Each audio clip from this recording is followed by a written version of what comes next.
Сточарите бараат да се оддели сувото од суровото. Здравите говеда не ги даваат.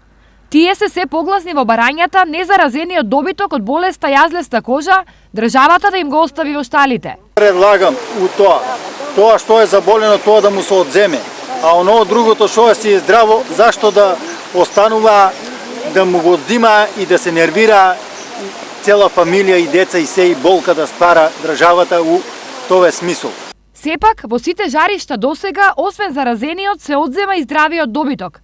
А Агенцијата за храна и ветеринарство се обврзува да ги покрие трошоците за сите говеда. Што ќе се плати? Ако кошта 500 евра, он ќе му даде 200-300 евра. Тоа државата ќе не созбие. На своја кожа одземањето на добитокот го почувствува сточарот Лјупчо Стефановски од Делчевско Габрово.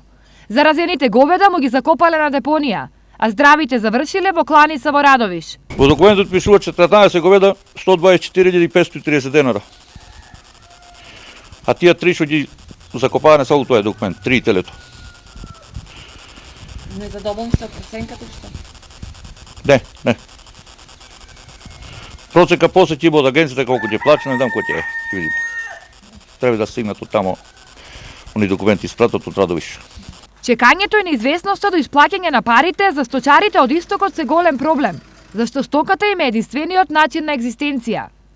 Јазлеста кожа е оган на кој горат 30 на сточари од Делчевско и Пробиштипско, а одскоро болеста се појави и во Виничко.